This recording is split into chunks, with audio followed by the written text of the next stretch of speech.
Welcome students, welcome you arts academy class 12th political science chapter 6 अंतरराष्ट्रीय संगठन। Topic प्रक्रियाओं और ढांचे में सुधार।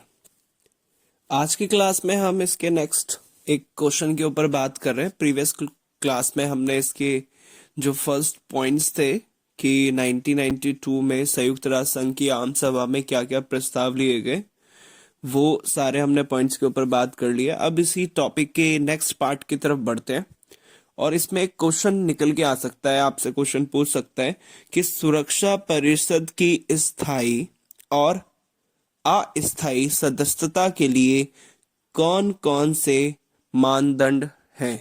तो इसमें आपसे ये भी पूछ सकता है कि सुरक्षा परिषद का अगर आपको स्थायी सदस्य बनना है या फिर आपको उसका अस्थायी सदस्य बनना है, तो यूएनओ ने उसके लिए कुछ टर्म्स एंड कंडीशंस बताई है। मानदंड कह सकते हैं, कुछ टर्म्स एंड कंडीशन कि इसके लिए आपकी ये शर्तें हैं। तो ये सारी शर्तें होने के बाद ही आप सुरक्षा परिषद के स्थायी और अस्थायी सदस्य या उनकी सदस्यता ले सकते हैं या मेंबरशिप बन सकते हैं या मेंबर बन सकते हैं।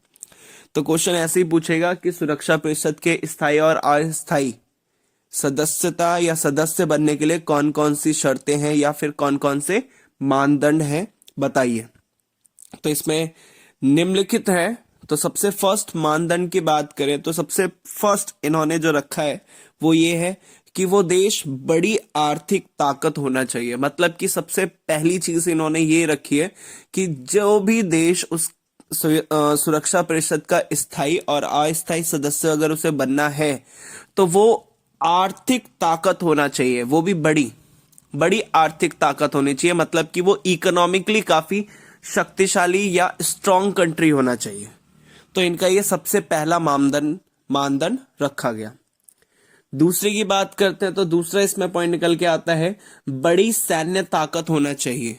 सेकंड इसमें ये कहता है कि उसके पास सैन्य ताकत मतलब कि आर्मी या फिर कह सकते हैं डिफेंस सिस्टम, सुरक्षा सिस्टम उसका काफी अच्छा होना चाहिए। तो सेकंड इसका यही निकल के आता है कि सैन्य ताकत से मजबूत होना चाहिए। मतलब कि सैन्य ताकत में वही एयरफोर्स, आर्मी, नेवी, इन सभी में वो काफी शक्तिशाली होना चाहिए। पहला तो इसमें ये कहा गया कि आर्थिक रूप से काफी मजबूत होना चाहिए और दूसरा इसमें ये कहा गया कि सैन्य ताकत से भी वो क्या होना चाहिए, मजबूत होना चाहिए। इसके बाद थर्ड पॉइंट की तरफ आते हैं। तो इसमें क्या कहते हैं, संयुक्त राष्ट्र संघ के बजट में ऐसे देश का योगदान ज्यादा हो। तो इसमें यह कहता है कि जो संयुक्त राष्ट्र संघ है उसका जो बजट निकलता है उसमें ऐसे देशों की ज्यादा योगदान होना चाहिए, ज्यादा उनका कंट्रीब्यूशन होना चाहिए। किस चीज में? बजट में। तो तीसरा इसका पॉइंट यही निकल के आता है कि बजट में ज्यादा इनका क्या होना चाहिए, योगदान होना चाहिए। जिन देशों को मतलब स्थायी और अस्थायी अगर सदस्य उसको बनना है तो। फोर्थ पॉइंट निकलता है आबादी के लिहाज से बड़ा राष्ट्र हो। मतलब कि उसकी पॉपुलेशन भी ज्यादा होनी चाहिए, जनसंख्या भी वहां पर ज्यादा होनी चाहिए उस देश के अंदर। तो ये आपका फोर्थ पॉइंट निकला। इसके बाद फिफ्थ पॉइंट के ऊपर बात करते हैं। तो फिफ्थ पॉइंट ये है ऐसा देश जो लोकतंत्र और मानवाधिकारों का सम्मान करता हो। कि देश के अंदर ये भी क्वालिटी होनी चाहिए कि वो एक तो लोकतांत्रिक देश होना चाहिए, डेमोक्रेटिक कंट्री होनी चाहिए। इसके साथ साथ वो मानव अधिकारों का भी क्या करना चाहिए, सम्मान करना चाहिए। तो ये भी देश के अंदर क्या हो, उसके अंदर ये भी एक शर्त रखी गई है कि देश एक तो लोकतांत्रिक भी होना चाहिए और मानव अधिकारों को मानने वाला होना चाहिए। मतलब कि इसका कहने का मतलब यह है मानव अधिकारों का सम्मान, मतलब कि वहां उस देश में मानव अधिकार क्या हो, लागू हो।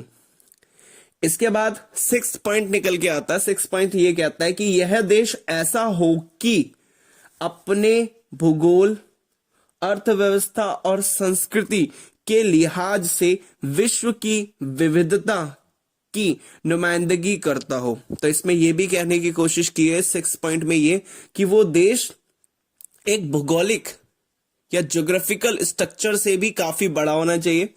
इसके साथ साथ अर्थव्यवस्था और जो इसकी संस्कृति है वो पूरे विश्व में क्या हो, मतलब फेमस हो, या फिर मेन कह सकते हैं पूरे विश्व में वो नाम हो उस देश का, या फिर उस देश की संस्कृति और अर्थव्यवस्था, मेन उसका कल्चर जो है पूरे विश्व में क्या होना चाहिए, विविधता, विश्व की विविधता की नुमाइंदगी करता हो। दैट मीन्स इसका कहने का मतलब ये है कि वो विश्व में अपने आप में क्या हो, फेमस हो या सभी को जान परिचित हो, मतलब कि विश्व में उसकी संस्कृति के हिसाब से उसके साथ साथ वो चीज क्या होनी चाहिए, उसी सभी चीजों का नुमाइंदगी करना चाहिए, या फिर हम कह सकते हैं सभी चीजों में उसका क्या हो, विश्व के स्तर पर काफी विख्यात हो, ये भी हम कह सकते हैं इसमें।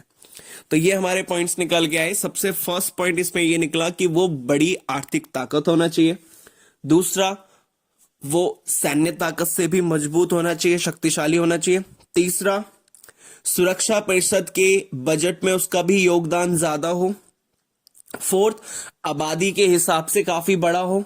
फिफ्थ, वो देश लोकतांत्रिक होना चाहिए और इसके साथ साथ मानव अधिकारों का पालन करने वाला भी होना चाहिए, या फिर उसका सम्मान करने वाला होना चाहिए। सिक्स्थ में ये कहा गया कि वो भौगोलिक दृष्टि से बड़ा हो, अर्थव्यवस्था और सांस्कृतिक के लिहाज से, मतलब कि अगर हम उस देश को भूगोल या ज्योग्राफिकल स्ट्रक्चर या भूगोल के हिसाब से देखें, या अर्थव्यवस्था के हिसाब से देखें, या संस्कृति के हिसाब से देखें, तो अगर हम इन तीनों के हिसाब से देखें तो विश्व की विविधता की नुमाइंदगी करता हो, मतलब कि विश्व में उसकी क्या हो, अपना एक अलग वर्णन हो, अपने अलग एक स्थान हो, या फिर मेन विश्व में विविधता की नुमाइंदगी मैंने आपको बताया, नुमाइंदगी मतलब होता है वर्णन करना।